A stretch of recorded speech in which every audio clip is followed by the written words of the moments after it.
if a compelling reason exists, which includes but is not limited to notifying the parent will subject the minor to child abuse and neglect, or the minor is seeking protected healthcare services. As to licensed overnight youth shelters or those helping runaway and homeless youth, if they know a minor is away from home without permission, they're to contact the parents within 72 hours, preferably. Under this bill, if there are compelling reasons to not contact the parent, which is expanded to include youth seeking protected healthcare services, they are instead to contact DCYF. Secondly, this bill addresses host home programs, which are tax-exempt organizations for youth not in the care of or receiving services from DCYF. Currently, they are to obtain parental permission to participate in the program, and that is updated every 6 months. Under this bill, host homes do not need parental consent if there's a compelling reason not to contact the parent or guardian, which is that the youth is seeking protected healthcare services. And then lastly, $7.5 million is appropriated to the Office of Homeless Youth Prevention and Protection Programs to provide access to supportive care to address the needs of youth and young adults seeking protected health care services. And the bill lists a number of ways that those grants can be used. It's not a definitive list. And the definition of gender-affirming care and reproductive health care services can be found in the bill report. Fiscal note is requested and has not yet been received. With that, I'd be happy to answer any questions. Members of the committee, have any questions? I have a few, so hopefully you can help me out. My question one is, does anything in this bill change existing Washington law on parental consent or reproductive or gender-affirming care?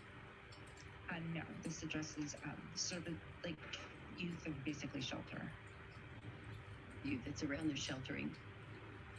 And does anything in this bill suspend mandatory reporting requirements when abuse or neglect is suspected? No, and there's no exception in statute for mandated reporters. And then one last one, if a parent's not notified due to compelling reasons under the bill, is DCYF notified instead? Yes. So if DCYF is the parent, if you will, the parent, is it in local or whatever, parentals, whatever, they are notified. Right. That applies to dependent children, but under this bill, you have to contact someone. So in that case, it would be DCYF. Okay, so thank you very much. Thanks so much. Hearing none. Senator Elias, please come join us and talk a bit about your bill. Thank you, Chair Wilson, members of the committee. For the record, Marco Elias, State Senator from the 21st District.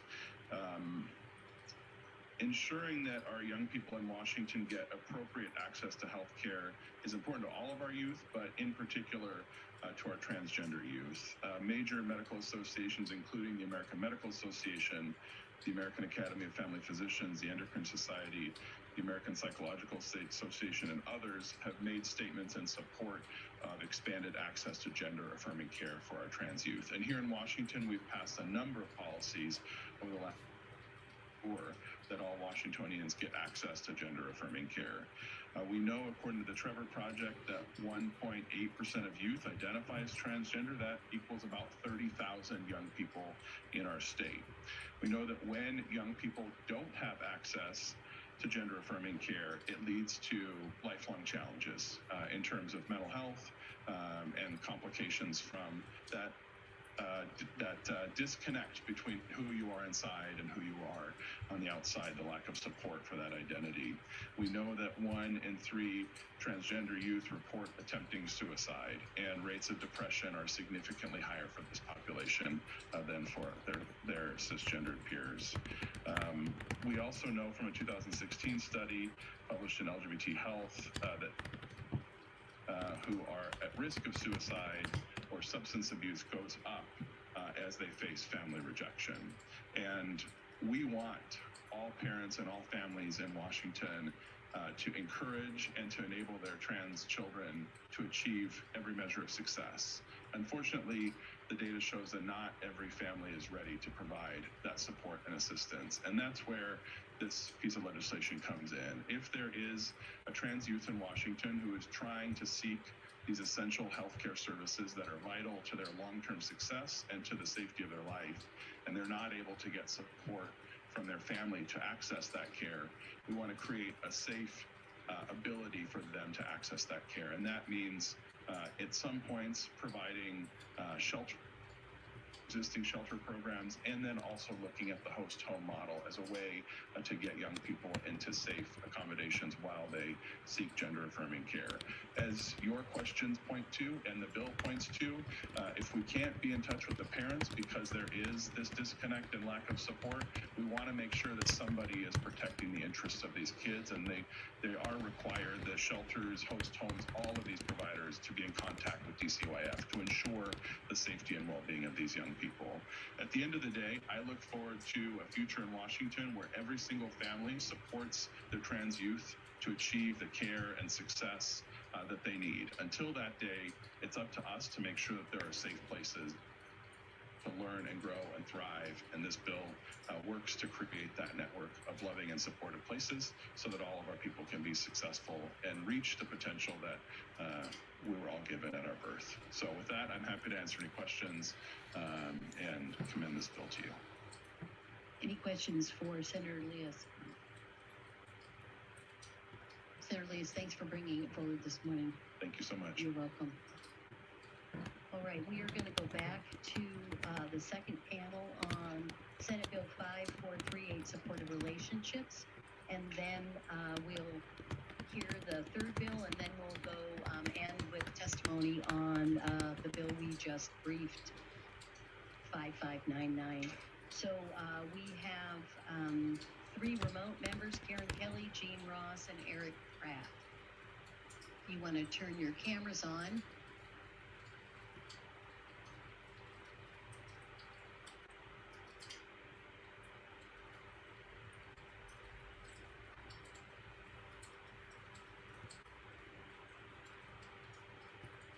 If you have something that, oh, I see somebody.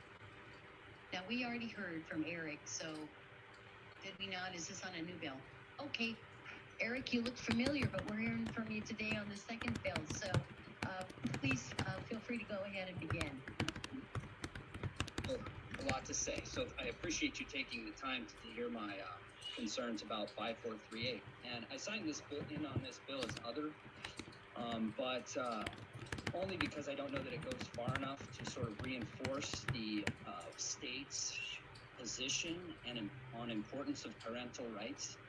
And as I think I just witnessed to, and I can't reinforce the fact that it's even more important than ever that we start to get some language that bolsters the importance of parents in children's health care, both in mental health care, physical health care, and in any aspect. Because parents have the natural right to be involved in behavioral health care of their children. Just because parents are the primary caretakers of their children and are the ones who are most familiar with their children's unique needs. To cut them out is an affront to what I would consider to be the natural order of things.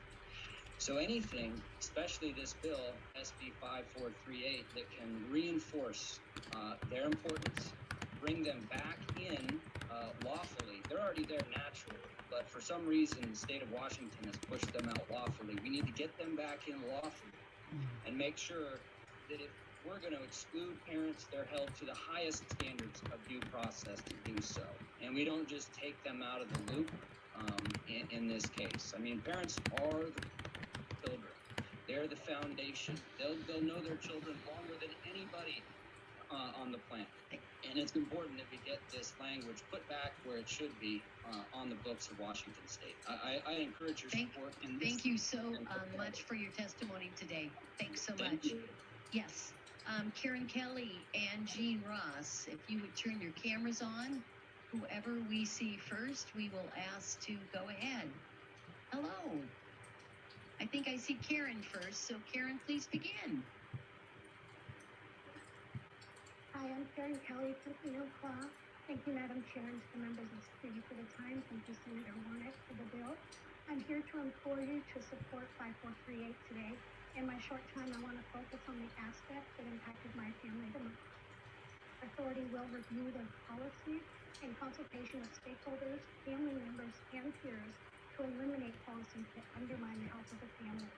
I have also included written testimony. I ask you to take a few minutes to look over what I sent because this bill truly holds the power of life and death, and my daughter needs those few minutes from you. We privately adopted her in order to keep her out of the state system when she was almost 12 years old. We thought our love was enough to give her a chance at a healthy life with peace and joy. We were wrong. The law is designed to support youth in access and treatment. We're destroying our family unit because while the age of consent gave her the power to request treatment without parental consent, knowledge, or support, it also allowed her to decline treatment and to refuse to allow us information the recovery journey when she was receiving services. When I questioned this, I was told it was an unintended consequence. No, it is my daughter, and she was losing her fight for help, and I had no power to help her. The law system's been opened and changed to include family-initiated treatment and some other positive news to support loving adults and participating in treatment with their youth. And yet, things remain much the same. The state needs to make it the highest priority to ensure all youth service systems, parents and caregivers, and youth understand the changes and how it supports the family as a whole on a wellness journey. And this bill can look at the educating policies directly affecting these law changes. I do have more to say, but no time, so I will close with what I can do, I will, and that is why I'm here today. I have Karen, thank you so much for your Cast your vote. Thank you. thanks so much for your testimony. It was a little hard to hear, but looks like you may have it written out. I would love to have you please submit that so all members of the committee can get that and we could read your words. So thanks so much for being with us today. Thank you. Yes, I did. I did. Thanks. Thank you. Jean. Good morning. You'll be able to hear me better if I'm not muted. Thank you for having me, and I am both a founder of the portal and Parent Toolkit, now Behavioral Health 360, and the parent of a 25-year-old with autism and severe emotional regulation. The reason is that I see that the insufficient services that Washington State has for youth like my son have resulted in some truly traumatic things for him and our family. When he has undergone emotional dysregulation, there was insufficient family therapy to help him and our family.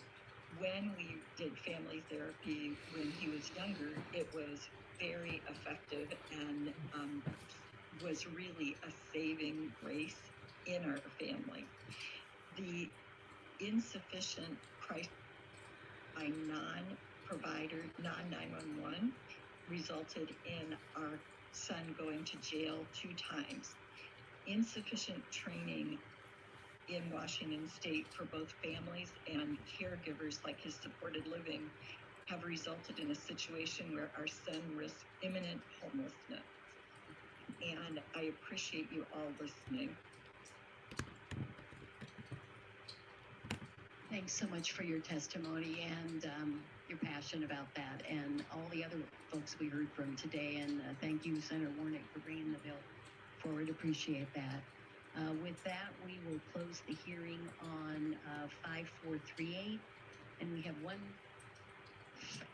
and then we will do testimony on, and then we will begin testimony on the 5599. Allison, you're busy today. Madam Chair, members of the committee, Allison Mendiola, committee staff. Before you is Senate Bill 5601, sponsored by Chair Wilson. By way of background, in 2021, the legislature directed DCYF to convene a work group to assess and provide recommendations to create a new infrastructure and funding streams to support youth development, which is the topic of the bill before you. This led to the creation of the Youth Development Work Group and defines youth development providers and programs as those that include mentoring, expanding learning or after-school summer programs, school-age childcare, and other whole child supports that ensure the for young people are addressed. The work group findings led to the creation of the bill before you. Under this bill, the Office of Youth Development is created in the Department of Commerce. They are to administer a grant program subject to appropriation, fund youth development programs, work with relevant parties to reduce barriers for youth accessing programs, among other things. When developing the grant program, the new office will engage with specific stakeholders as summarized in your bill report. The grant design is to consider a number of factors as well. By October 1, 2026, the office is to submit a report to the legislature that includes information enumerated again in your bill report, and a fiscal note has been requested and not yet received. Answer any questions? Any questions for staff? Seeing none, thanks, Allison, for the briefing. I did bring this bill forward. For the record, my name is Senator Claire Wilson. I represent the 30th Legislative District, and I want to thank you for hearing the bill today as a committee. One of the things that you know in this session is we added some portfolios or some areas of focus. And because in the past, I've only been here for 4 sessions, but a lot of work had been done in the child welfare space, juvenile justice space, and the corrections space. Wasn't a lot of place where we looked at prevention. And in early learning K-12, we spend a lot of time talking about young people, but oftentimes those conversations are focused on basic, a lot of dollars outside of that.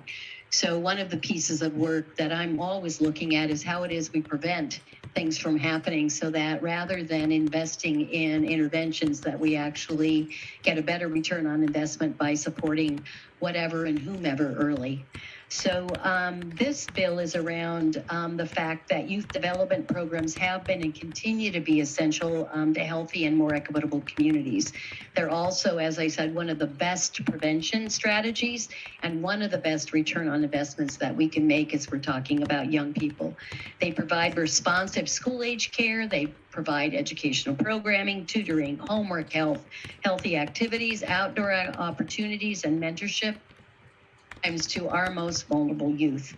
They also provide caring, significant adults, structured and unstructured learning opportunities, and they provide a safe and supportive environment outside of the school day. The need for these programs became even more apparent during the COVID-19 pandemic when we heard and when we saw schools close, and we realized that, and parents realized that their children had no place to go. Despite all of this and the significant return on investments for supporting young people before they find themselves system involved, there is no place and no state agency that has purview of or even a comprehensive system of support for youth development and youth leadership programming. Senate Bill 5601 looks to create the Office of Youth Development in the Department of Program would administer, the office would administer grant programs to youth development programs across the state, to youth serving agencies and organizations that'll increase families' access to essential programs. The office would also work with other state agencies, with providers, with small school districts, and with youth to continue to develop recommendations to reduce barriers for those trying to access, but also maintain a resource hub to provide a statewide program locator system for consumers. All what we're trying to do is provide access, provide opportunity, and also provide voice. Youth development programs have demonstrated positive impacts for our youth, and research shows these programs improve both academic and emotional outcomes for our students, both of which we know are hurting right now. And as I said, as Vice Chair of Early Learning K-12, we've had many, many conversations around learning loss and around mentorship and supports that all of our young people across the state need right now. I believe firmly when we know better, we do better, and we should do better. And now more than ever before, we need to prioritize support for our youth by prioritizing programs that meet their individual needs, their families' needs, and their communities' needs. And with that, I'm happy to commend this bill to the committee and wonder if there's any questions. Senator Warnick and then Senator Wilson. Thank you, Madam Chair. Thank you for bringing this bill. DCYF Oversight Board. And so my question is why the Department of Commerce versus the DCYF? That's a very good question, and I know the Youth Development Work Group has been working and having conversations with both DCYF, with OSPI as well, and with Commerce. And one of the reasons was because it was a grant program going out to our nonprofits and community-based organizations, that Commerce has a much more judicious and efficient way of getting dollars out the door than either of our two agencies do. The other thing is that DCYF is still in purview of adolescents, but also have moved a lot of the community working with those nonprofits and community-based organizations, so would support that piece of work. I think the other thing that's really important, there are many communities that don't have nonprofits and CBOs working with youth, which is also why it's important that we include our small school districts, especially in our more rural and remote areas, to be part of the conversation and have access to those dollars as well. But it was really thinking about what was the best way to move and to have actionable things that we could do to support our communities. Yeah, Senator Wilson. Thank you, Madam Chair. Senator Warnock got my question answered, but I have an additional one, if you'll bear with me, Madam Chair. The expectation that the Office of Youth, the OYD, I'll call it, excuse me, is to submit a report by 2026 that includes the following information. My favorite line: outcomes and outcomes evaluation of the grant program. What kind of outcomes are you looking for in that kind of criteria, Madam Chair? Well, there are standards that are before and after school programs and our youth development programs lead by, and the outcomes I would be looking for was the number of young people that they had access to, what they were able to support them with as far as programs. As we think about mentorships, we could also look at outcomes related to school attendance, could be outcomes related grades, anything that we would be able to say the additional supports and services provided by those youth developing and youth serving organizations were in support of not only the academic success of young people, but also their social emotional well-being. So there may be some other things about young person's own sense of how they're feeling and how they're doing as far as getting along with other kids and those kinds of things. So there could be a number of things that are measured. That was top of my head, so I know that there's probably many more. So any other questions? All right, seeing none. Vice Chair Kaufman, would you like to call the first panel up? Thank you, Madam. To have the first panel, two in person, David Beer and Kristen Murphy.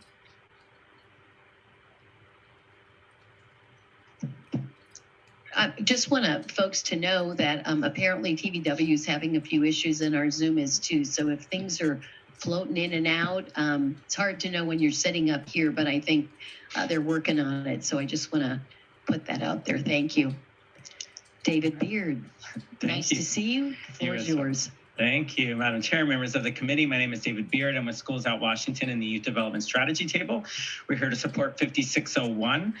We had the privilege of a youth development work session in this committee a few weeks ago where you got to hear about high quality programs, thinking outside of the box, meeting the needs and interests of the students in front of them, and when kids are not in the classroom or at home.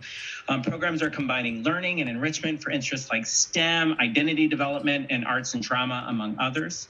All programs are working to positively move social emotional well-being. This bill comes from decades of programming that has had limited public funding, particularly from the state, and has been often an afterthought, unfortunately, for many of our systems, including the education system.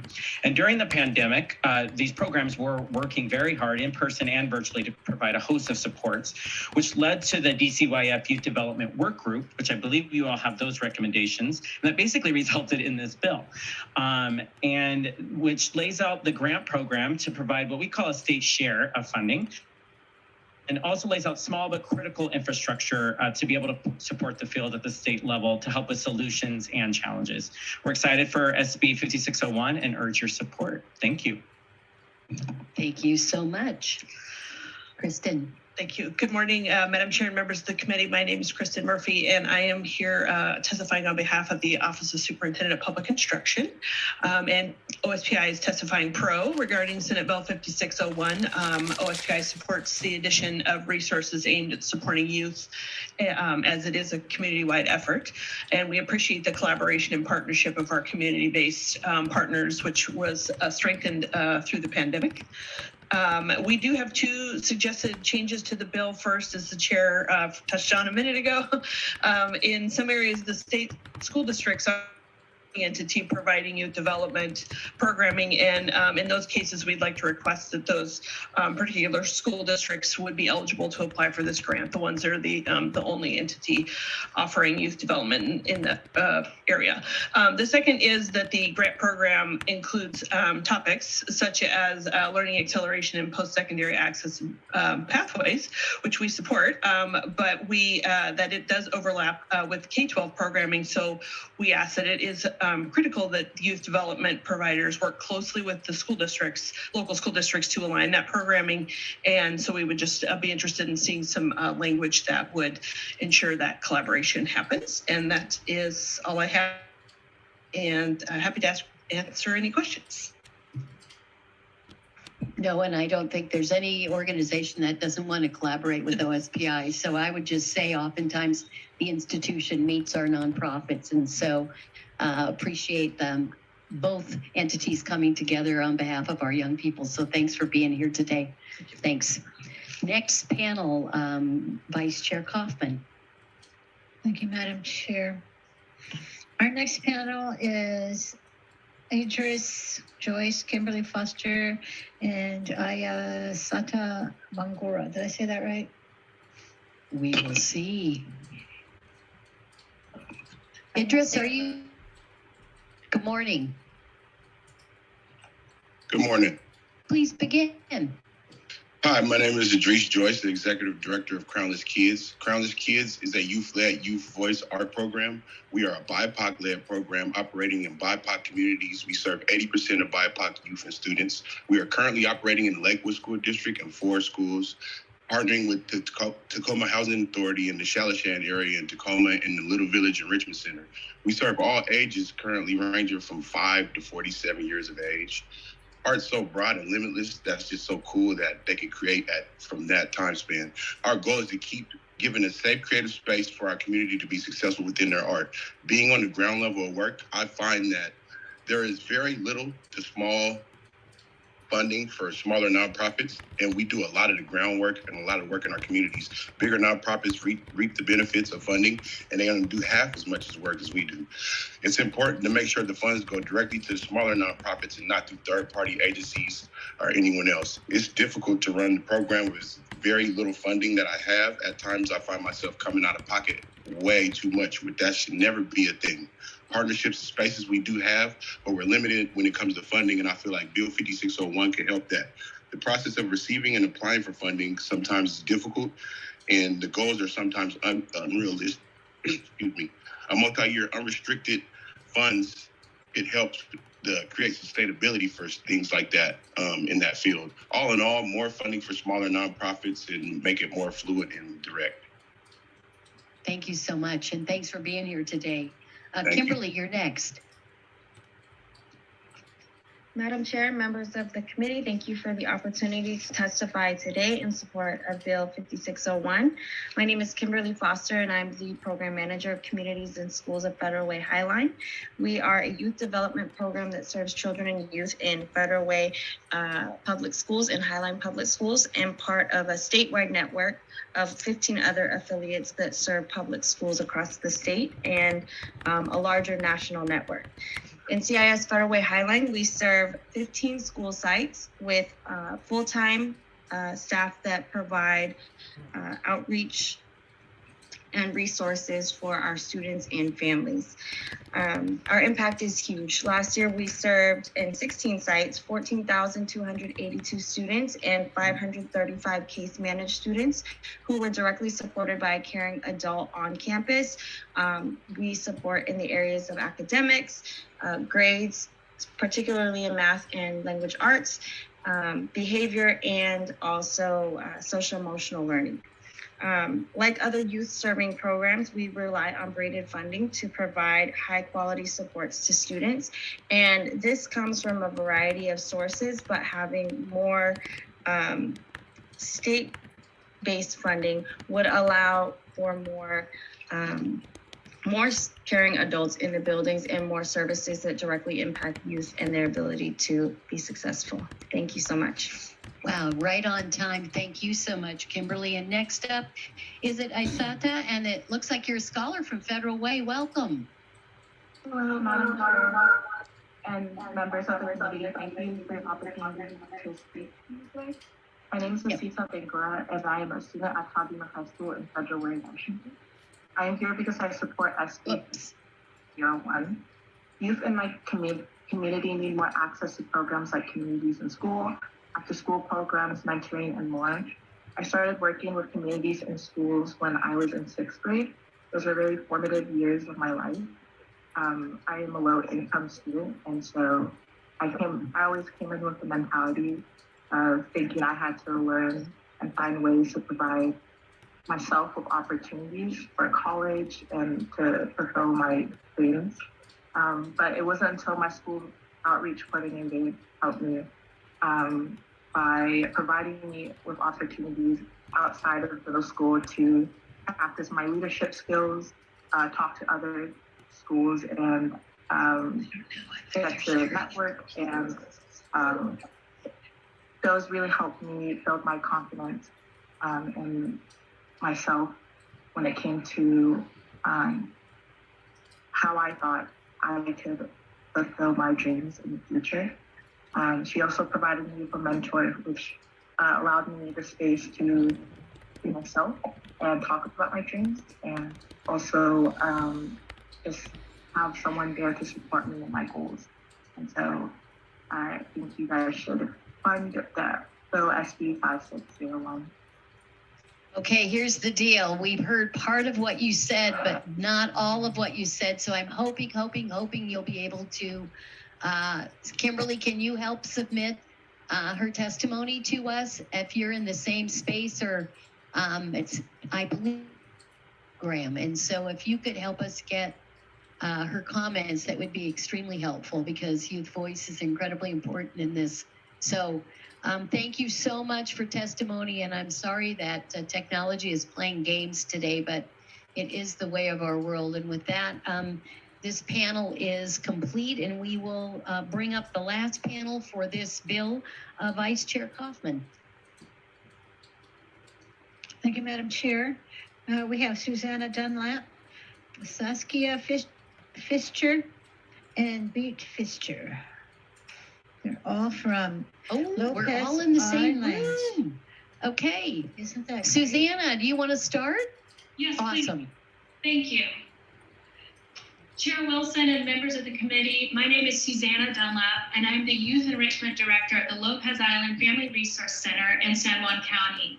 We are a rural and remote island of about 3,100 year-round residents. Our school has 251 students in K-5 through 12. Like many rural communities in Washington State, Lopez Island is resource scarce. The Resource Center is a one-stop shop. We manage our island's food bank, basic needs services, and advocacy. Our youth enrichment programs provide community-based, disability-inclusive youth mentoring, including one-to-one mentorship, small group mentoring, peer-to-peer, the Common Connected SEL Toolkit, after-school and summer programs, a bilingual youth leadership program, outdoor leadership and experiential learning, monthly teen nights, and a youth advisory council. COVID has taught us that we need to strengthen our inward-facing programs so that we can support our outward-facing solutions. Our youth have been very clear that they want to co-design programs that better reflect their lived experiences. We strive to provide opportunities for youth to step up now so that when they are adults, they are prepared to be the next generations of builders, thinkers, and leaders. Youth development programs need a reliable source of funds. This work is a long-term investment, but our investment in today's youth is what will shape Washington's future. Thank you. Thank you very much. And next up, is it Saskia? Saskia. Good morning. Good morning. Hello, Chair Wilson and members of the committee. Thank you for having me here today. My name is Saskia Fischer. I'm in 8th grade. I was born and raised on Lopez Island. The programs I participate in are Calm and Connected Toolkit, Outdoor Leadership, Small Groups Mentoring, and the Indigenous Heritage Project. Small Groups focuses mostly on mental and social health. It helps me and my friends stay connected and support one another. Indigenous Heritage Project took me and other kids from Lopez who have Indigenous heritage to Yellow Island for time together with elders. I also went to Deception Pass State Park in October to learn from the Samish tribal elders and the Deception Pass Park Rangers. Both of these trips mean a lot to me because my family are tribal members. My peers and I benefit from these programs because a lot of us are trying to figure out what our lives are going to look like coming out of COVID, and having programs that give us the skills to become adults is very important. Thank you for having me here today and letting me speak. Thank you so much for being here and taking the time to spend some time with us. And it looks like you've got somebody that might be related to you, yeah? That also wants to speak. And is it Bete? Beata. Oh, Beata. Oh, beautiful. Also a young person from Lopez Island. We'd love to hear from you. Thank you. Hello, Chair Wilson and members of the committee. Thank you for having me here today. My name is Beata Fisher-Downey. I am in 6th grade and I also live on Lopez Island. Youth programs have supported me and many others with things like a mentor, trips to other places, and a chance to grow. I have a mentor who is very supportive, and I'm glad to be able to talk this out. We usually chill and do what feels important to me. Honestly, it feels better for some kids to be able to learn and practice how to make decisions for themselves and have more freedom than in the classroom structure. And do things that feel more comfort. Being able to go off island has also been a great learning experience. My sister and I both go on Indigenous Heritage Project trips, which are really good because our family are tribal members. And I got to learn about the Maiden of Deception Pass from Samish tribal elders and from park rangers, instead of just hearing it from the book. I think it's important to address situations to make others feel comfortable and safe in our community, and to ensure the health of my peers. Thank you for having me here today and letting me speak. Well, thank you both for being here. And also, Susanna, thank you. But it's always important to hear from our young people. And so your voices mean a lot, and we appreciate you spending some time with us today. If you have your words written and you'd like to submit them, we'd be happy to pass those on to committee members as well, so they can also reflect on the words that you shared today. So thank you so much. And with that, we're going to close the hearing on Senate Bill 5601, Youth Development Office, and we are to our public testimony on 5599, Protected Health Care for Youth. And I just want to welcome a group of young people who I saw walked in, not sure where you're from, but happy to have you join us today. And just to give you an idea of what's happening, we just heard a testimony on 3 different bills, and now we're working on our last bill. And we had staff earlier come up and brief the bill, meaning they told us about the bill. We had the sponsor of the bill in the room who came and told us why it was that he was bringing the bill forward. And he had to go back to committee. And now we're going to hear the public testimony of individuals who have signed in online, either pro, con, or other related to this bill. Vice Chair Kaufman, would you like to call our first panel, please? I already did. Thank you, Madam Chair. Our first panel, we have Jay, Denise Diskin, and Megan Veith.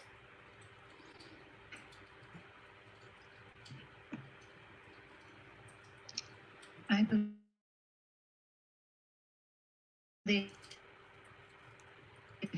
Jay, Denise is virtual. Is Megan here? Oh, there you are. Okay. Megan, why don't you start while Jay, Denise is turning her camera on. That would be awesome. All right. Good morning. Good morning. Thank you. Good morning, Madam Chair, members of the committee. My name is Megan Veith, and I am the Director of Policy and Advocacy at Building Changes. We are a statewide nonprofit that focuses on families experiencing homelessness. I'm here to testify in support of Senate Bill 5599. Accessing gender affirming and reproductive health care can be challenging for any young person in Washington, but especially for a young person without stable housing.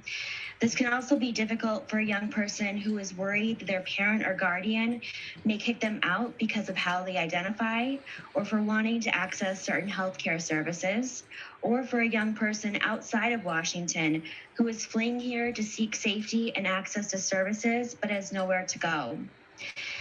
Senate Bill 5599 would ensure that young people are able to access shelter and host homes while they are getting crucial and oftentimes life-saving health care. In our work with host homes, they can be for young people. Host homes originally began as community response to the fact that LGBTQ plus youth are overrepresented in the homelessness population. Host homes provide safe, home-like environments with caring individuals in the community. They focus on the young person's needs and create a support network for that young person, helping them build independent living skills and empowering them in achieving their goals. They are a critical way to support young people. Please support young people accessing care and in need of a safe place to stay, be who they are, and access the care they need and want. Thanks so much. Thank you so much. All right. Jay Denise, if you would turn your camera on, and again, if you've got written testimony, please feel free to submit it, Megan. Jay Denise, good morning. Thank you very much. Just Denise is fine. My name is Denise Diskin. I'm the Executive Director of Q Law Foundation of Washington, and we are here testifying pro for this bill. We are a legal services and legal advocacy organization for LGBTQ and Two-Spirit communities throughout Washington. The erosion of the right to access reproductive care and gender-affirming care on the federal and many states level has led to a safety crisis for transgender youth and their families. Our organization and many others is receiving really heartbreaking requests. Things like, is now the time to run? Where or will I or my child be safe? Q Law Foundation specifically supports the grant making to OHY so that youth in Washington, whether they are from here or coming here, have access through community organizations to everything that they may need. We support the right of children to choose where they live and where they are safe. That's not always with their parents. And in our current cultural and social climate, where attacks on trans rights are endemic, the choice a youth makes to leave home may be a choice to survive. Finally, you may hear opposition to this bill around medical consent, and I just want to stress that this bill changes absolutely nothing about medical consent, and currently children in Washington do not have access to gender-affirming surgical care without parental or guardian consent. Thanks, Denise. Appreciate your comments, and again, if there is more you were unable to share, please feel free to send them in. Thanks so much. Panel number 2, Vice Chair Kaufman. Yes, we have Eric Pratt, Julie Barrett, and I'm not sure if he's in person or on remote, Margie Austin. If you turn your cameras on and put yourself in gallery mode.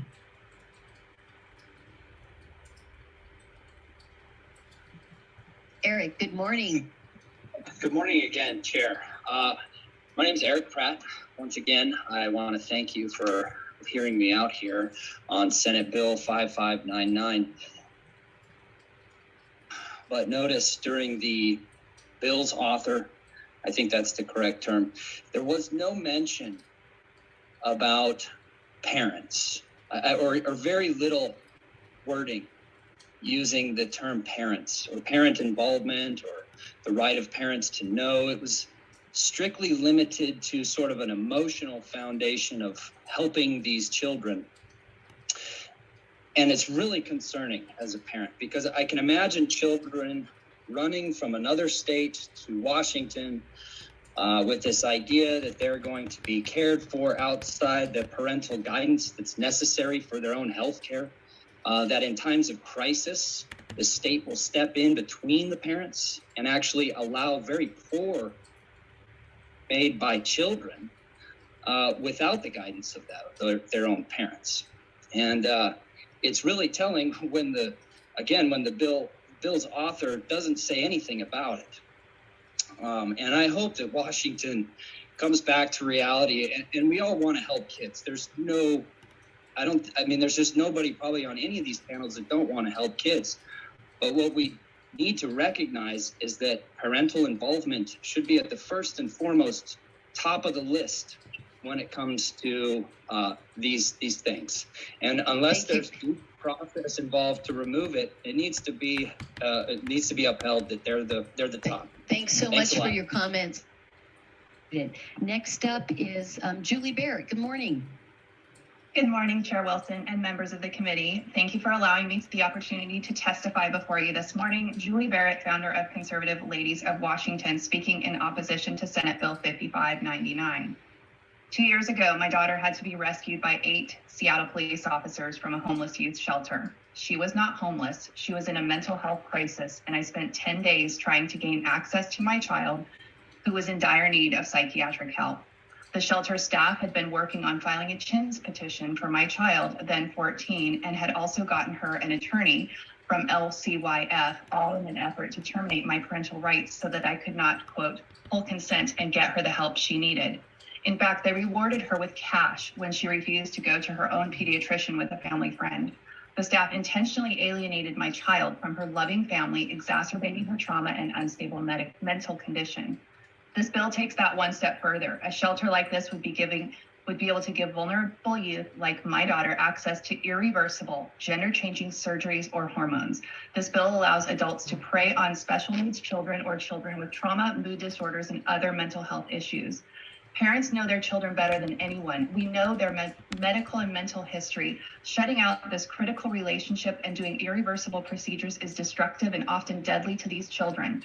This is an assault on our children, as this bill would allow, based on a compelling reason, which is a youth that has been convinced to get gender-affirming services, to cut parents out of the decision-making process.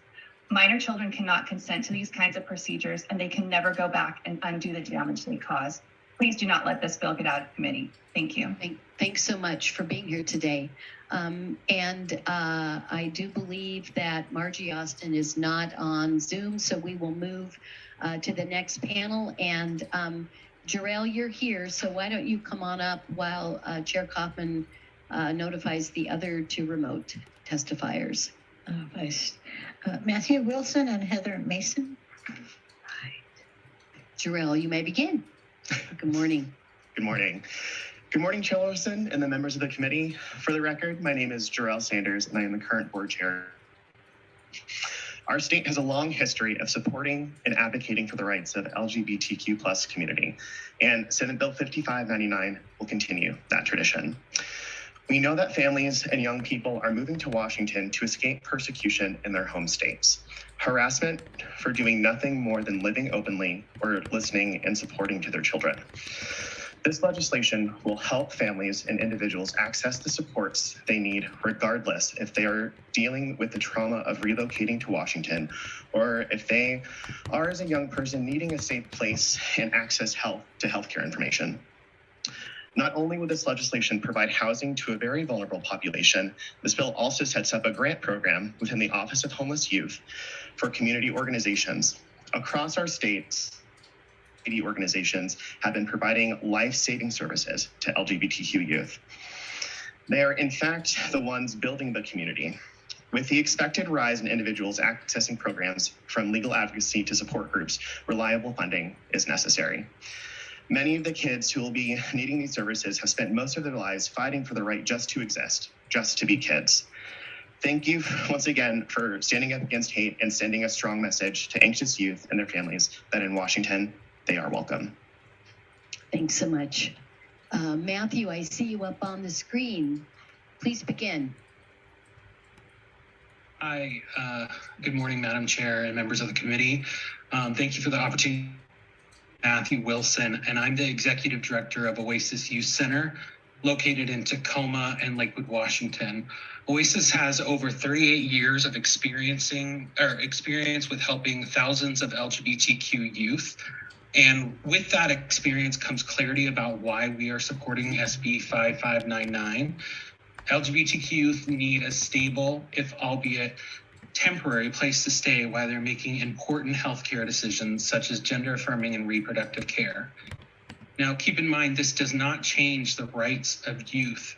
They already have them. It's to protect them while they exercise those rights already afforded to them.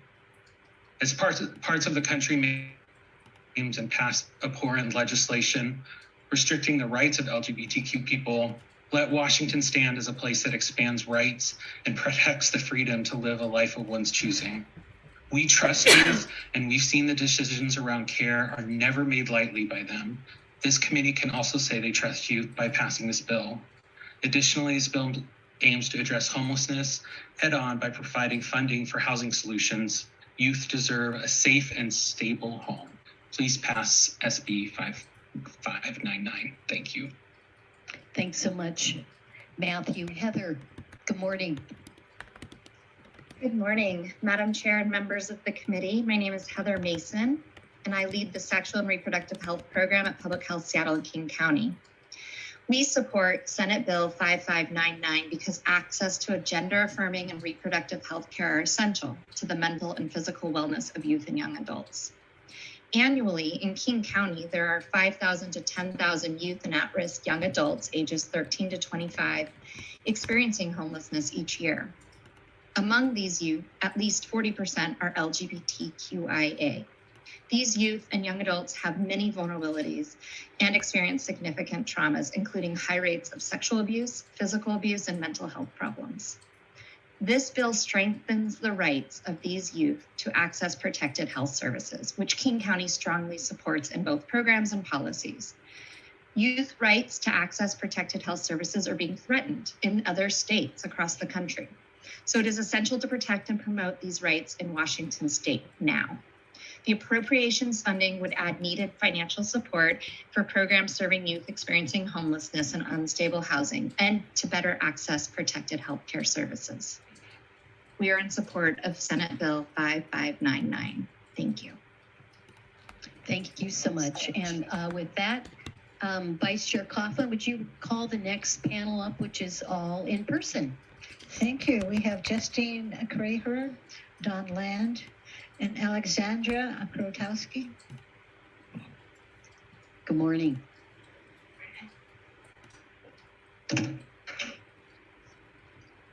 Awesome. Do you have an order you want to go in? Don, you want to start? Or you want to start over there? How about we start at the other end? All right. That's Good morning. me. Hello there, my name is Justine Kraher. I'm bisexual in a same-sex marriage. I voted for Democrats my entire life. I'm part of a medical watchdog organization called Gender Health Query regarding pediatric medical transition that is run by gay, lesbian, and bisexual people, but I am speaking as an individual today for myself. We are seeing an increasing amount of damage from pediatric medical transition, particularly to gay, lesbian, and bisexual youth. Transition regret seems to be increasing. I would like to raise alarm bells about pediatric transition. The gender affirming care you're referring to in your bill, we now know causes osteopenia, it causes stunted genitalia, and permanent lack of sexual function. It causes sterility, and it likely impacts cognitive development because puberty is the most important developmental period in a person's life. Another reason this is a red flag, this bill. In LGBTQ++ spaces online and sometimes in real life, we know that there are examples of grooming and inappropriate behavior regarding minors. It is well known that there's a lot of sex work in gender scenes, and I can tell you there's not in some of these environments regarding youth. And you're removing reporting processes and vetting processes in your plans to place youth in homes. Thank you. Thank you very much. Go right ahead. All right. Good morning. Good morning, members of the committee. My name is Alex Krostowski. I'm a married gay woman with 3 children. I speak to you today as a concerned parent, as a Washington citizen, and as the Washington State chapter lead for Gays Against Groomers. As an organization, we are deeply concerned about the repeated attempts by the legislative body to medicalize children and limit or remove parental involvement in the medical treatment and social lives of their children. This bill gives an unprecedented agency to vulnerable children that we grant in no other circumstances. criminalized. Children are not allowed to smoke or drink. They are not allowed to get tattoos, but we are supposed to greenlight children asking for puberty blockers, hormone treatment, or body mutilating surgery. No gender affirming care is inherently safe. It is not reversible, and it transforms children into lifelong medical patients. This is not something that children can consent to. Only adults can consent to these types of procedures. SB 5599 does not provide any information for how long children may remain away from their parents or legal guardians. It does not make clear the safeguarding process of excessive state intervention, and it appears to prioritize the fast tracking of any and all gender affirming care practices over returning the child to their parents. Gender affirming care to minors should be considered child abuse. Care for minors should not be protected. I hope this bill will not make it out of committee. Thank you. Thanks for your testimony. Dawn. Thank you. My name is Dawn Land, and I am asking you to vote no on Senate Bill 5599. The reality is, humans will never be able to change the sex with which they are born, but that isn't even the most important point as to why this is a bad bill. Children cannot consent to the mutilation, the poisoning, and the irreparable harm caused by trying to change the sex in which we were born. Children with gender dysphoria often have comorbid issues such as depression, anorexia, autism, and other psychological conditions. Puberty blockers and wrong sex hormones cause a very Can we, I'm just going to interrupt you for a minute and ask you to speak to the bill. This does speak to the bill. Okay. These puberty blockers and wrong sex hormones cause a very long list of these dangerous side effects. With any other mental health issue, the existence of comorbid issues would require the physician to treat all the issues. But for some reason, a patient believing they can change the sex they were born somehow supersedes all other health issues. It is a parent's job to protect their kids from the outside world. Our kids may want to drink alcohol, get a tattoo, have a nose job, but it's the parent's job to protect the kids from making rash decisions that will cause our kids irreparable harm. 5599 seeks to strip children their parents. It also inappropriately lists gender affirming care as part of protected health services. If gender is a social construct like we are always told, then it is impossible to physically affirm something that exists solely in one's imagination. Please vote no. Thank you so much. Vice Chair Kaufman, if you call the next panel up. Thank you. Philip Denby, Ria Delora, and Spencer Scott. I believe they're all remote. So remember, turn your cameras on. Are they here? No. Okay, they're not there. Madam Chair. Oh, all right, let's move to the next. We have Ollie London, Don Houghton, and Chris Bond.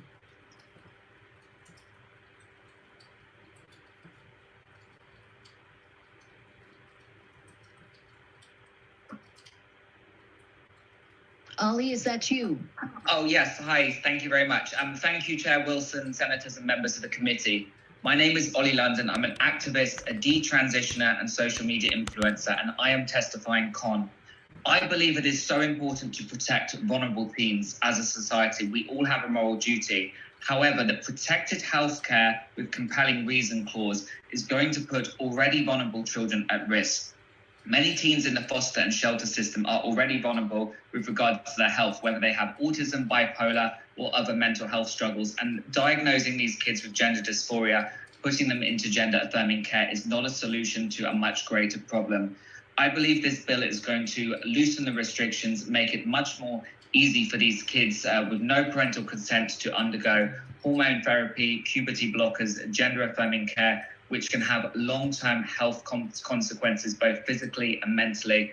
And I don't believe this is the right solution for teens. If an adult wants to consent to doing a procedure, that's on them, but children cannot consent to gender-affirming care. So I please urge you all to vote no. Thank you.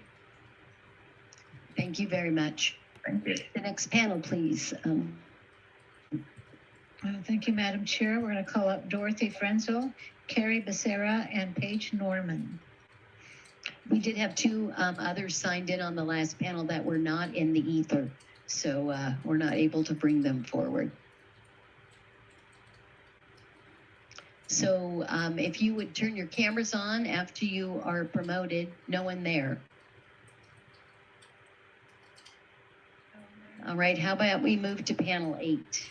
Okay, thank you, Madam Chair. Panel 8 is Mark Kostick, Jack Blotsky, and Randy Berry.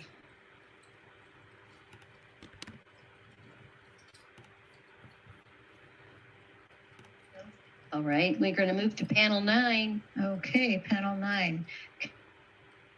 Janelle Holst and Angela Fry.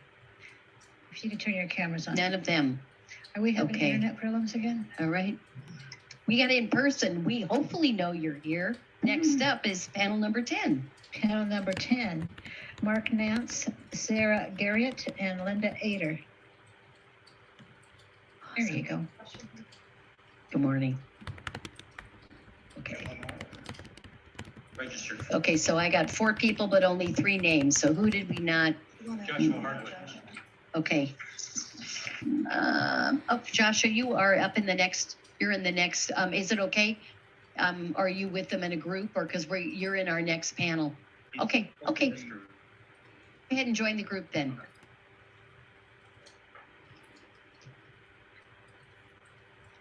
All right, Lori, you want to begin? Who's? Want me to begin? Yep. Yeah, I'll begin if that's all right. Okay, Joshua. All right. Joshua Hardwick, thank you, Madam Chair and members of the committee. I believe the children are our future. Whitney Houston, 1985. SB 5599 expands on SB 5489 to give shelters covering for harboring minors without parental permission if they have a compelling reason that matches protected healthcare service. In SB 5489, we find the new term protected healthcare services in subsection 3 of section 2. That bill means gender affirming treatment and reproductive healthcare service. State of Washington. Reproductive healthcare is abortion. Gender affirming treatment is abortion 2.0. Under SB 5599, a minor is able to disappear from their legal guardian if they are able to come up with a compelling reason. Compelling reasons are either if notifying the parent would subject the minor to abuse, or the minor is seeking or receiving protected health care services. A minor who is the sole responsibility of a parent by nature, who has no indication of a troubled home or utters the magic words of protected health care, will disappear from the radar of their parent or guardian. There is no safety net for the grieving parent. This bill legalizes the kidnapping of minors and, coupled with SB 5489, will make Washington State a black hole for minors. It segregates us from the union and destroys the future of our children. Please vote no. And Lori Lane? No, Sarah. Okay, okay, Sarah. Oh, sorry. I'm so sorry. Okay, you may begin. Thank you. Good morning. My name is Sarah Garrett, and I am here to ask you to reject Senate Bill 5599. Do not pass. I believe parents are the primary stakeholders in their children's lives. I personally know a minor child in Washington State who was coerced to leave their loving family without their parents' knowledge and move in with a volunteer teacher who assumed and declared that the children's Christian parents would not support the child's decision to change their gender. The volunteer teacher told the child that they did care about this child's gender choices and would support them. This teacher did not know that this child had a previous of paranoid schizophrenia. Subsequently, the child left their home against their parents' wishes, and during that time, the child did not have access to critical medication, which put the child in real danger. Other adults simply do not have all the information and medical background that parents do. As a mother, a concerned mother, I watched in 2020 as Washington state legislators in the House vetoed the amendment to 5395 that would have allowed minor youth to opt themselves out of sexuality education without a parent's signature. Those opposing the amendment say the minors' brains aren't developed enough or mature enough for those kinds of decisions, like opting our children out of sex ed class on their own, and the amendment failed.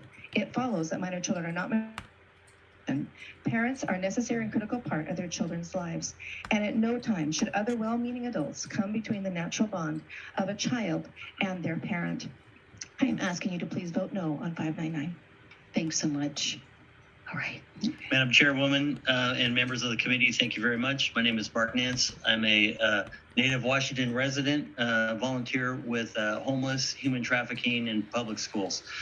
My concern with this bill 5589 is that it tosses the baby out with the bathwater. It references Senate Bill 5489, Protected Health Services around gender affirming care.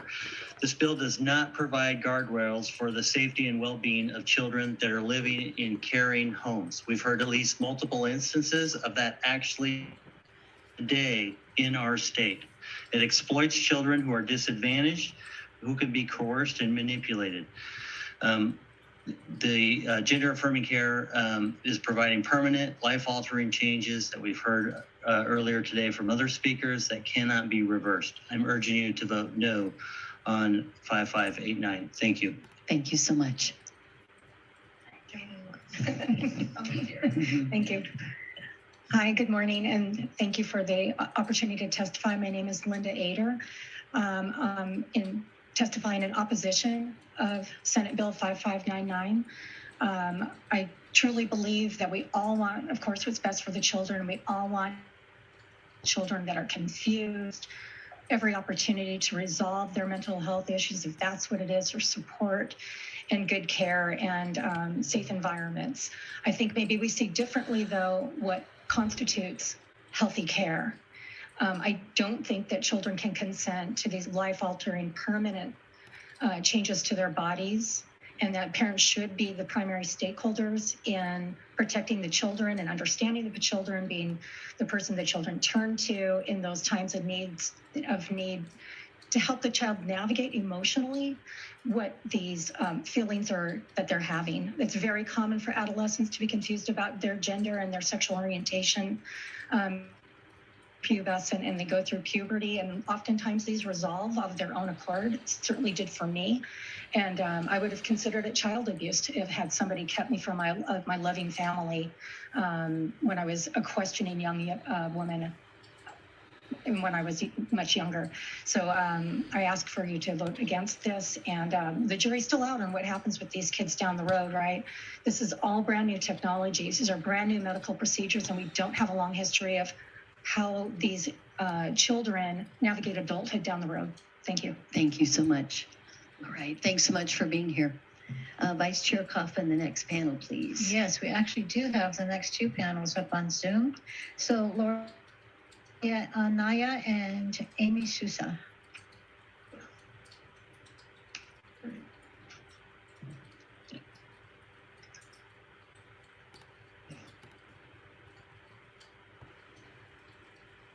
This meeting is being recorded. When you're promoted, then we can see you. I see, is that Lori or is that Amy? This is Amy. Amy, I see you. Why don't you turn off your mute, and let's start with you. You may begin. Okay, can you hear me? Yes, we can. Thank you. All right. Hi, my name is Amy Sousa, and I oppose Bill 5599. I hold a master's degree in psychology, and myself and many other mental health experts disagree with current recommendations being given right now to sex stereotype non-conforming kids that bypass parental inclusion in care. I oppose this bill on the basis that parents have a right to know where their children are, the right to determine what medical procedures are right for their child, and because children cannot consent to irreversible medical interventions, nor should kids be placed in situations where they're being housed in quarters with the opposite sex without parental consent. Sex-based safeguarding, including sex-based housing, remains relevant in keeping kids safe from sex-based crimes. I also cite to you today SAGE's law, or the Child Protection Act, being introduced in Virginia in honor of a teen whose location was concealed from her parents because of her stated identity, which set in motion a series of events that led to her being sex trafficked twice. SAGE's law addresses clear points of failure that led to her ordeal when institutions designated to protect her by not notifying parents of her location, further endangering her and leaving her in vulnerable situations instead. Parents know and understand a child's mental health history, comorbidities, and have a right to know about their child's location. Thank you for voting no on this bill. Thanks so much for being here today. Lori, you are next. Good morning. Oh, I guess it's Hi, can you hear me? Can you hear me? We can hear you, yes. Oh, you can? May Okay. begin.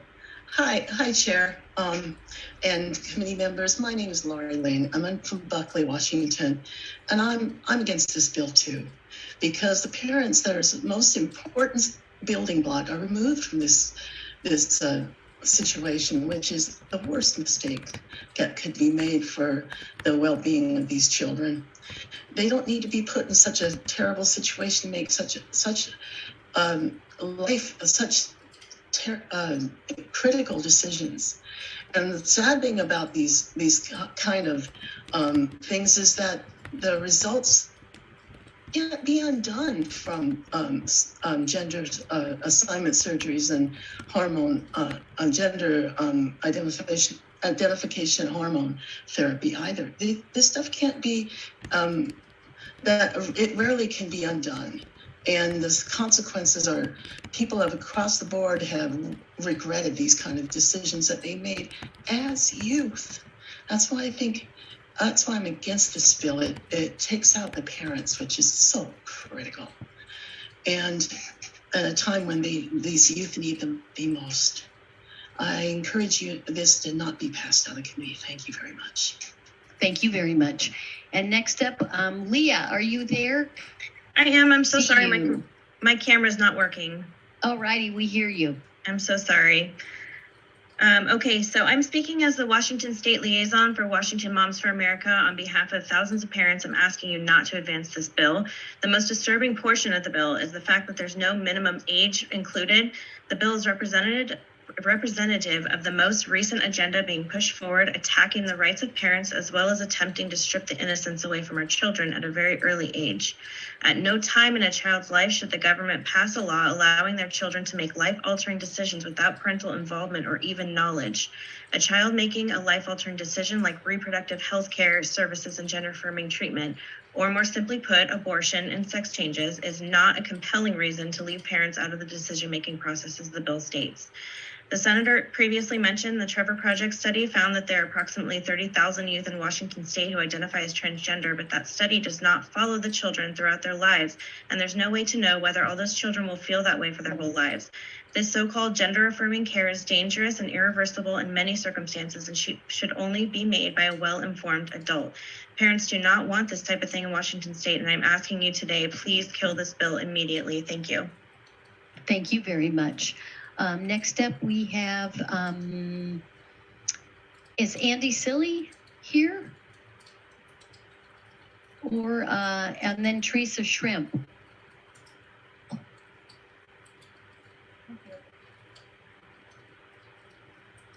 This meeting is being recorded. All right, so Andy is not here in person.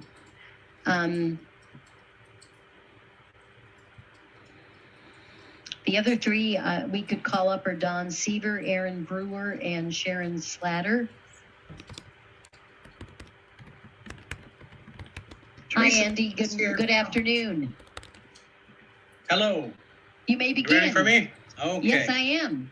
Good morning, Madam Chair and members of the committee. My name is Andy Silly. I'm speaking on behalf of Lakewood Cares.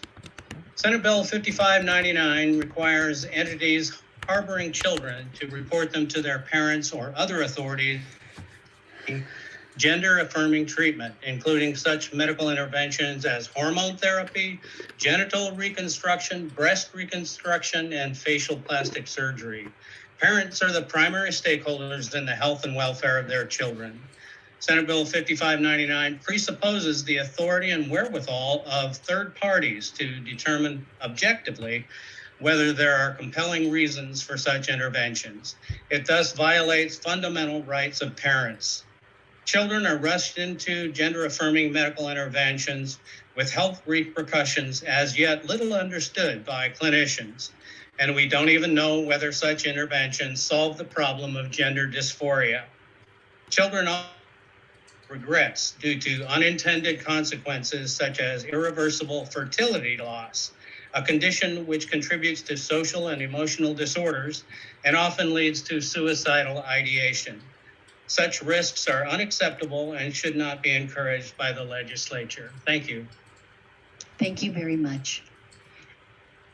Teresa, I I think you've been promoted. If you want to accept your promotion and turn your camera on, then we can hear from you. Can you hear me? Yes, we can. You hear me? Oh, Yes, good. good thank you. afternoon. Good You're- afternoon you're to up. all of you. My name is Teresa Shrimp. I'm a retired attorney from Seattle, and I strongly oppose this measure. This bill, when with 5489, would not only allow children to be surgically mutilated and pharmaceutically maimed to accomplish a perceived need for gender affirmation. The bill also provides that parents and guardians be shut out from these decisions about their precious child. Even worse, the bill would make medical providers unaccountable and legally untouchable for their actions. The final insult in this bill set forth in 5489 is that anyone who attempts legal action is subject to financial sanction. No wonder the companion bill 5489 is called the SHIELD law, not because it shields children, because it shields healthcare providers from these procedures. And it is profitable. Dr. Shane Taylor of Vanderbilt University Medical Center explained that gender change surgeries, quote, are huge moneymakers, unquote, which could support an entire clinic. Routine hormone treatments, she noted, can bring in thousands of dollars. We have a long tradition of protecting children from activities which do harm. Why? Because children are generally less able than adults to exercise good judgment when making decisions. Invasive gender changes render an individual infertile, risks lifelong sexual dysfunction. Thank you so much. If you want to send your comments this direction, we would be happy to share them with the rest of the committee members. Thank you so much. Thank you. Next up, we have panel remote, Don Sieber, Aaron Brewer, and Sharon Slatter. And if you want to turn your cameras on, and while they're coming forward, Vice Chair Kaufman, who's panel number 15? 15 is Lisa Olson, Joy Bird, and Brad Payne. All right. And if we could remind... Aaron, is that you? Good afternoon. Why don't you begin? Can you hear me? Yes, we can. Thank you. Thank you so much for your time. I am a former transgender kid. As a child, I was insistent, persistent, and consistent that I was a boy.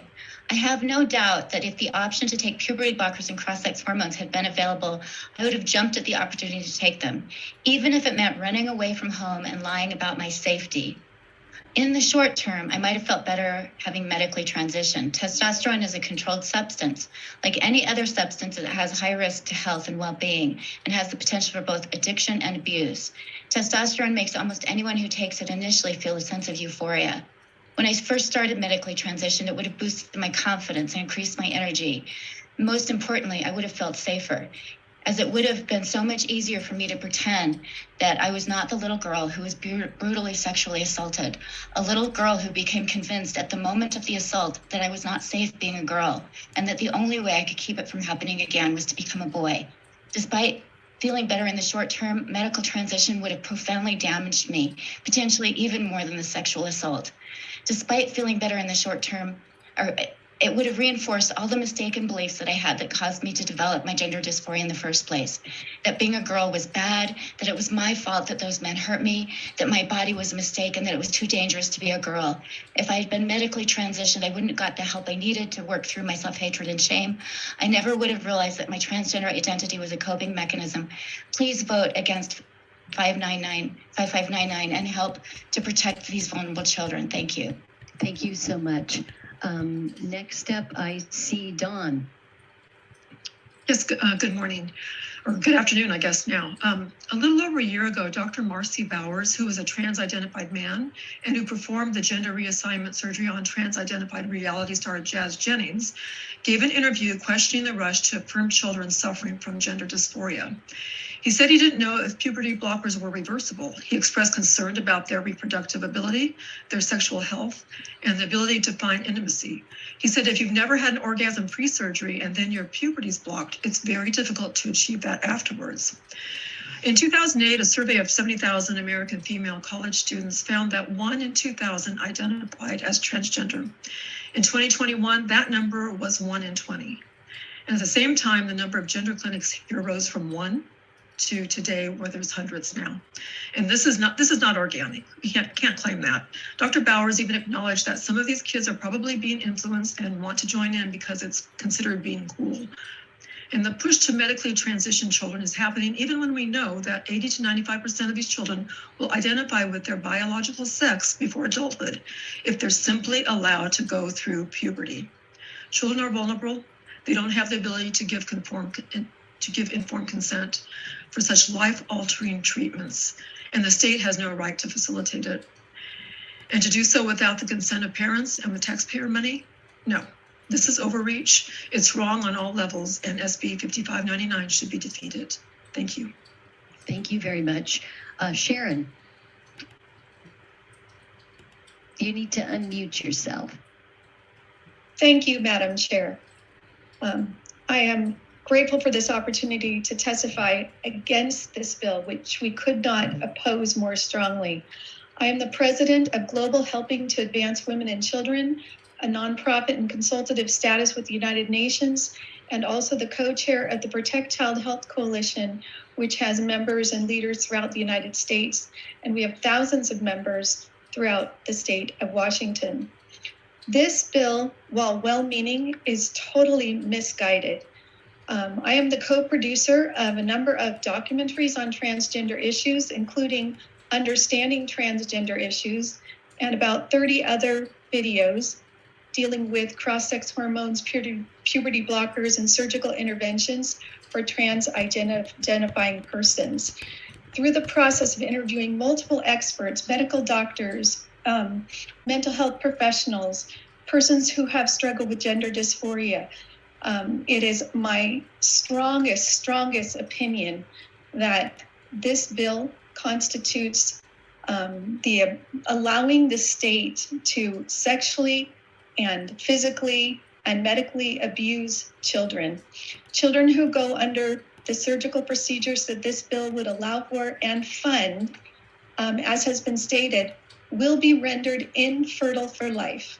I've said that 3 times, infertile for life, and lose their sexual functioning. Please, Thank do you not so pass much. this bill. All right, thanks so much. Next up is panel 15, 2 individuals remotely. Okay. Lisa Olson and Brad Payne. And then we could also be looking for Victoria Ferrer.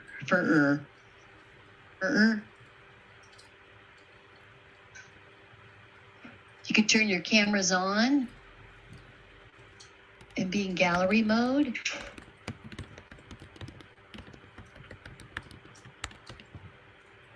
Lisa, I see you. Hi. Good afternoon. You may begin. Oh, thank you. Thank you, Madam Chair and members of the committee. I oppose the bill 5599. Transition regret is wide and long. Testimonies are accessible for your viewing. Minors need parental consent to get a tattoo these days. Please make me understand how a child is ready to make a permanent change to their body, because a tattoo is way smaller than what this bill is trying to grant to children. Children change their minds often, and just like that of a fad, things come and go. Let's please let them grow and work on their emotions and possibly changing their minds without a permanent surgery.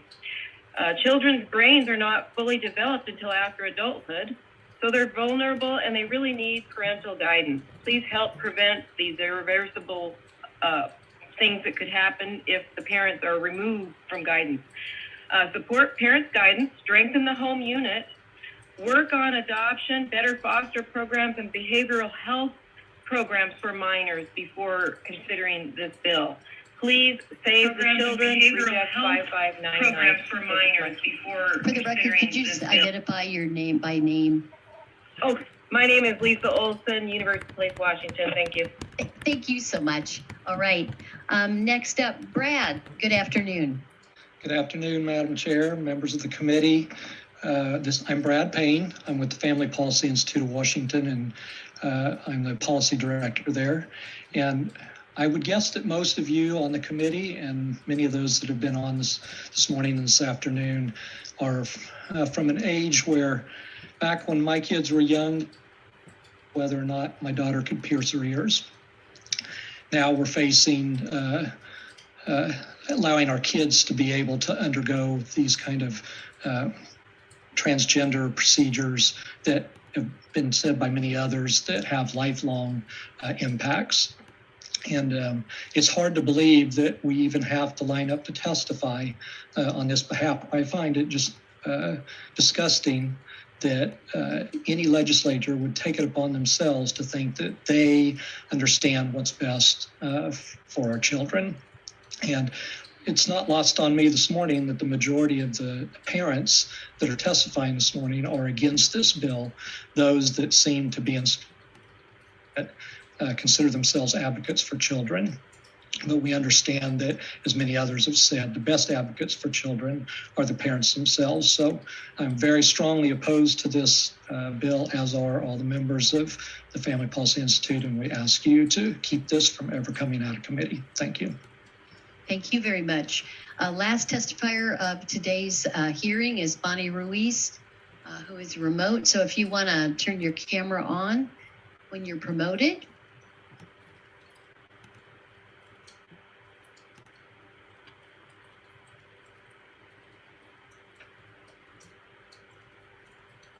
Good afternoon, Hello. Bonnie. You Good are afternoon. wrapping us up this afternoon. Yes, good afternoon. Yes, my name is Bonnie Ruiz and I'm with Moms for America. Please do not advance this bill. It is dangerous and the language is deceptive. Parents are their children's greatest advocate and know what is best for them. It is disturbing to even consider children at any age to receive reproductive health care services and gender affirming treatment at all, much less without parental notification. This is a life-altering treatment and is impossible to reverse. Not to mention the government has proven time and again they should not be getting involved in personal medical decisions. Children are not equipped to make this decision. Last month, my 6-year-old thought she was a cat, and this month she wants to be a dog. And next month is going to be something different. In fact, studies show 60 to 90% of children who transition regret it as adults. Also, the language regarding protective healthcare service is confusing and not well defined. It appears this is intentional. I implore you to kill this dangerous bill, support parents' rights, and allow our children to be children. Thank you. Thank you so much. That ends testimony. I just want to make sure and just note and clarify, we've heard a lot of testimony and a lot of emotion, and I'm appreciative of everything we've heard today. And Senator Wynn. Yeah, as we wrap up, I just want to bring this back to what the bill actually does and who we're trying to support right now as well. In a recent report, 82% of trans youths have expressed suicidal tendencies. 40% have actually tried to commit suicide. So I see you rolling your eyes and giving feedback to our testimony today, but we are here to support our kids. We are here to support their needs as well. So for the testimony regarding that this is about control and about your parents knowing the best. Hey, I have 3 kids as one, I get it, right? So I understand that we want to do what's best for our youth, but we are seeing our kids die now. Suicide is happening now. And we need to provide the resources to serve their needs as well. So thank you so much for coming to testify today. That is the rationale for why we're doing this. What this does is provides a shelter for runaways and homeless youth. Right. We're not talking about the other things that you're referring to as well. So I'm just bringing it back to why we're having this bill is to help our young people, very complex situation in their lives. I appreciate those comments. And I also wanted to say that nothing in this bill impacts parental consent to receive services. The policy in this bill is dealing whether a youth shelter has to notify a parent of their minor child is staying there, not whether they can receive services at a hospital or other medical setting. It's important to note that youth shelters are not medical centers and they do not provide those services.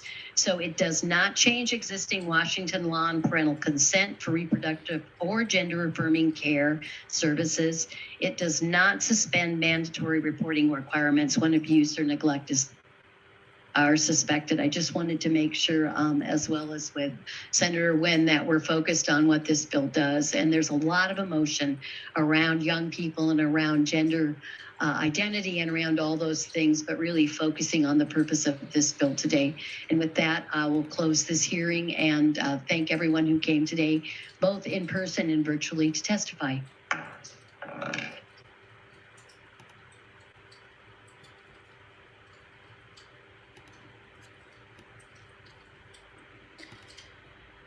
Okay. Oops. That was my camera. Hold on. Let me go to my settings here. All right. Well, thank you all, first of all, for being with me for so long today. This was a really this was a nice one. It was a testimony. I got confused when I first started about what order the bill was. I tried to start the live stream right when my bill was coming up. This was Bill 5599 in Washington State, just for those of you who might have missed the beginning. And I hope that you heard at the end what this bill allowed for, and I'll put my own comment about it up here. It was allowing youth who are running away to shelters to get gender services to bypass parental consent, and it was saying that shelters would not have to inform parents of their child's location.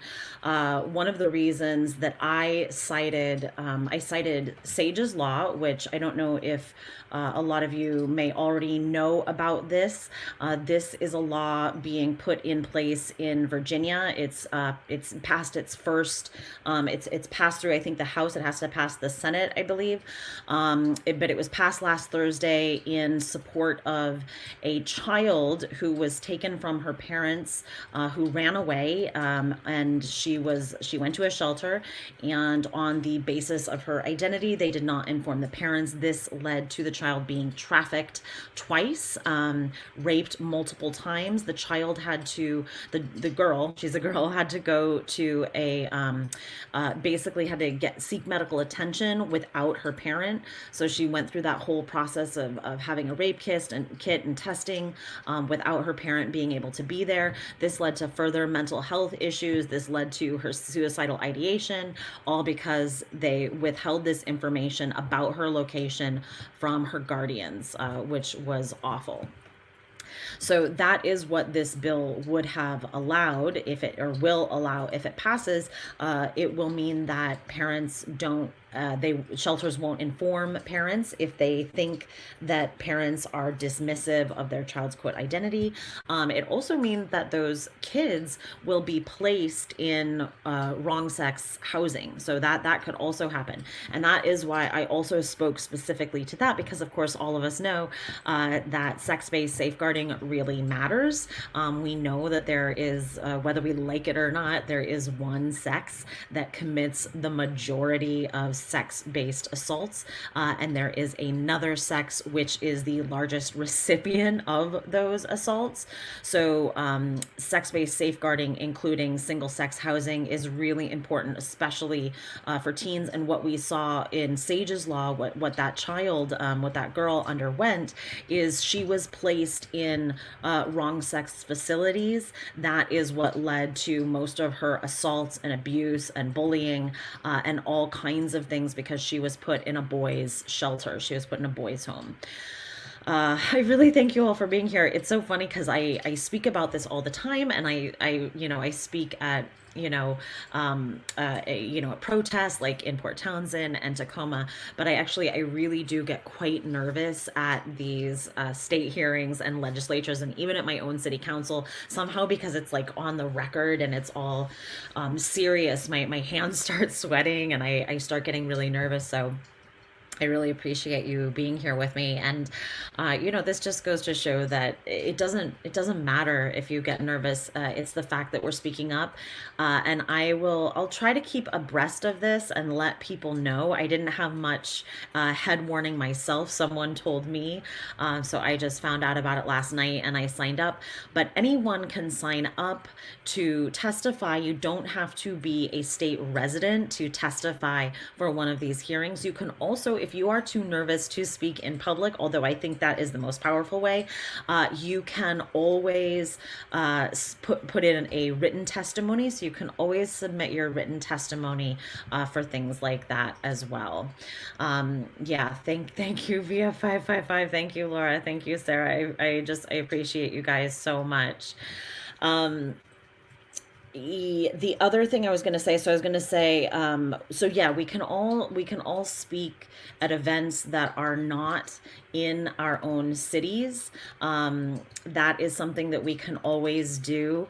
Oh, and I wanted to comment, did you guys see how cool was it that Ollie London, I don't know if they knew who he is as an influencer, but of course we all know who he is. So really cool that he signed up to speak for this event. I think he is literally, I don't know where he lives. I think he lives either in the UK or possibly even in Korea. So it was really cool that he signed up to speak today. That was really incredible. If you missed the early part of the live stream where he testified on this bill, yeah, I think you're right. I think he's in London. So if you missed it earlier when he testified, that was pretty cool. So yeah, let me see, what am I doing here? Okay. Yeah, he's this influencer. He basically Kat, he claimed to be a woman for a while, but now he's like got all into JK Rowling, and he has basically transition. So I think he's been outspoken about this issue ever since. So it was really cool to have him come and speak in my state. Yeah, so it was great. I'm glad. I was kind of, last night I was feeling so tired, and I was feeling like maybe I'm just gonna give in written testimony. Maybe I'm not gonna speak. But I do always think it's a lot more powerful to speak in person, or for people to see your passion and your care and concern. So I did find that it was ultimately important for me to speak up today. I wish that I had spoken on both bills. I didn't, there was another bill that went forward as well. Where is it? 5438. I think retrospectively, I think I can submit testimony for that. And I think all of you, if anyone wants, you can submit testimony, but it was about supporting relationships within the system. And again, this one was the one that was specifically about bypassing parental consent. So it's you learn what you learn when you sign up to do these things. But I was really happy, and I think all of you were so happy to see that there was so much opposition. I think that was really incredible and nice to see that there was, instead of it, usually when we see one of these things, it's like one or two people opposing and the vast majority pushing for it. So today it was the absolute opposite, where we saw that there were a lot of people really advocating for kids and their care. There were a lot of people advocating for parental rights, and I really don't think it is ever correct to withhold a child's location from a parent, even, because here's the thing, these state facilities are mandated reporters. So that is the number one underlying thing to me. And I didn't get into this because you only have a minute and a half, so you have no time to make your points. But I always think it's really important to underscore that anyone who works at a state facility, whether it is a school or a shelter or an after-school program or something like this, they are mandated reporters. So there is never a reason to keep secrets to collude with a child and to have an adult-child secret-keeping relationship. That is underlyingly a groomer relationship. State officials are mandated reporters, so you always report. So if you suspect that a child is unsafe at home, you report that parent, in which case they get notified. They are notified that they are being reported on. So there's never, you don't collude with the child in keeping secrets from the parent simply because the child is unsafe. You can't keep them safe by keeping a secret with them. You still share that with whatever authority you think needs to be told. So yeah, I'm glad. Yeah, Virginia, that is a really good point. Bring it up at schools because it does really break it through. Because when you really understand, when you put it in the terms of like, oh, there's an adult and a child keeping secrets together, I think it starts to get through to people. I come from a background of criticizing the entire massively powerful so-called mental health industry. Yeah, and it gained power. So that's why I wanted to ground them in the fact that I am a mental health expert when I started, because I think that a lot of the experts that they hear from are the ones that are pushing the affirmation only model. So I think that it's really important to ground them in other information. If I had had more time, because originally, a lot of these things, some of the state things that I've spoken at, I've had up to 3 minutes. So I always kind of, and just so if anyone else wants to testify, this, I kind of always break it down. I have like a 3-minute speech. I might even sometimes have a 5-minute speech, and then have a 3-minute speech, and then have like a 2-minute speech. 1.5 minutes, 90 seconds, that is the fewest, that is the smallest amount of time that I've had, and I didn't know it was going to be so short until I got here today. So I did have a whole section where I wanted to talk about the CAS review, and I wanted to talk about the recommendations by Dr. Cass as an independent review of the industry and industry standards. Although it's a UK-based study, I think it is relevant across all countries who are using this model. So I wanted to sort of cite for them other experts who are speaking out on this. Yeah, 1.5 minutes is way too short. It is not enough time. It's like barely enough time to make a little point, but you kind of speak as fast as you can. You speak as fast as you can, and you say as much as you can in that short amount of time given.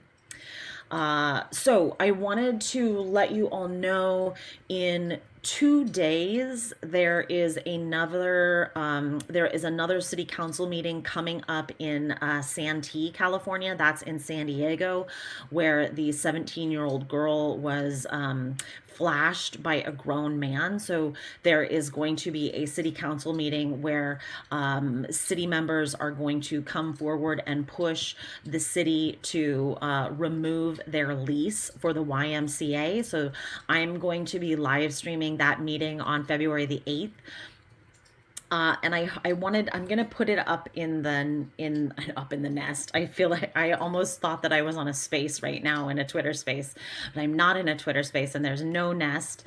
There's just a link, but I'm also gonna link you guys to my new Substack. I hope that everyone has had a chance to look at it. It is theknownheretic.com. Actually, I can just put in, so it's with a www.theknownheretic.com. That's my new Substack. I hope that you will check it out.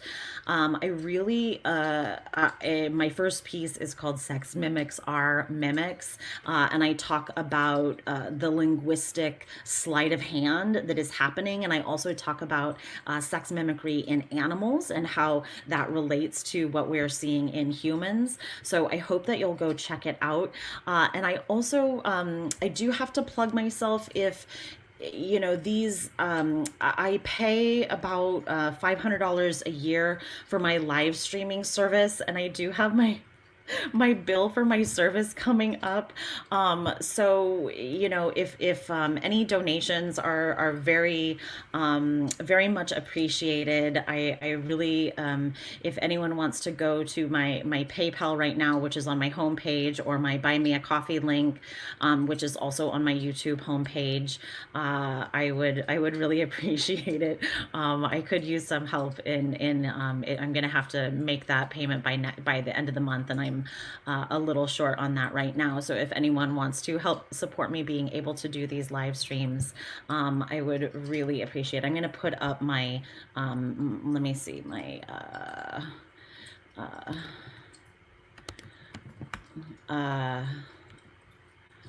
let's see, my PayPal is, where is it? Well, anyway, it's in the, and also, just whenever I ask for these, I only am asking for people who feel that they have a little bit extra to give. I myself am often in a circumstance where I'm making ends meet, so I really understand what that is like. So never feel like I'm pressuring. I hope no one ever feels like I'm pressuring you to give anything that you don't have. It's just, if you are a person who has extra and can help support me, I do really appreciate it, because I think that these are really important. I think it's important to come together as a community and witness these events together. As Kay Yang and I say, this is the record of our descent. Thank you, Jean. I really appreciate that so much. And I hope, Kat, that you're gonna be okay. I'm so sorry that your purse was stolen. That is so terrible. That is such a bummer. I hate that. And I know that I know that, like, those of us who are not making that 7-digit income, that's a lot of money. That would be a lot of money for me. I could not afford to lose that much all at once. I'm so sorry, Kat. I hope that will be recovered for you. Thank you so much, S, and thank you, Jean. I really appreciate you guys so much. You guys are so great. Yeah, and Pinwheel, Alex, people who have kids, all your money, that's kid money is a lot. And I am, I'm not lucky that I don't have kids. I don't happen to have kids. Motherhood is a beautiful service. I made a lot of choices in my life that didn't lead me down a path that I had them. So that is a circumstance that I have become comfortable with, but I really appreciate all the mothers out there for being there for their kids and doing what they do. So I'm gonna wrap it up, but I really appreciate you all being here today. I'm going to, if you saw my Substack, just so you know, I'm gonna put out, so on the 8th, I'm gonna do that live stream from Santee. I'll put that up later today. And then later this week, I think maybe on Thursday, what I'm gonna do is I'm going to put together just a talk back on my Substack. I know that there's a lot of people who love to read, and I know that there are some people who do not like to read. So I wanna put on a live stream to just do a little talk back about my position on that article, because I think it's really important. I really talk about kind of this magical sleight of hand that's happening around the word. I know that we've seen that a lot, but I really, of course, use my background in embodiment to sort of ground it in the basis of our lived experience. And I think looking at those two things side by side is really important. Oh, Belfast, thank you so much. Thank you for being here, and thank you for that support. Every little bit really does help, and it actually really, really does. Kat, you're going to be a first-time grandma. That is amazing. And I thank you for being here from the UK. This is really, we're a global movement. I don't know if everyone saw, T, thank you so much. I really appreciate you. I don't know if everyone saw what happened in Glasgow yesterday, the amazing turnout that was happened there. It was so beautiful to witness. If you guys didn't get a chance to see it, I encourage you, even check it out for a few minutes, because it's really, really heartening. And actually, that is true. Megan's doing a Twitter space on porn tonight. I actually will be a part of that space. That is at 6 o'clock Pacific time, 9 o'clock Eastern time, and I don't know, 1,000,000 o'clock UK time. So that is quite late out there. But I encourage you to come, you know, check it out for a few minutes or a while if you want to. Yay. Well, I'm gonna wrap this up. I so appreciate you all being here, watching me give that testimony. It was really fun. It was much more fun to put it on a live stream. I haven't done that yet, so it was really a lot more fun to give that testimony knowing that you all were interacting with me. So yeah, that was really exciting. And as always, I want to remind you all that if you are putting up an event in your city, if you want to do a free speech event in your city, I am always happy to host it on my channel. So that is something that I've done for a lot of women around the United States. And I, you know, and if someone wanted to do it in a different country, we could figure it out. Virginia Woolf, thank you so much. I appreciate you all. Yeah, Belfast, it looked like Glasgow was like 1,000. It looked huge. It just filled that whole square. It was incredible. All right. Well, I appreciate you all today. Thanks all for being here, and I will talk to you all very soon. I'm going to end this broadcast. Thank you. Bye.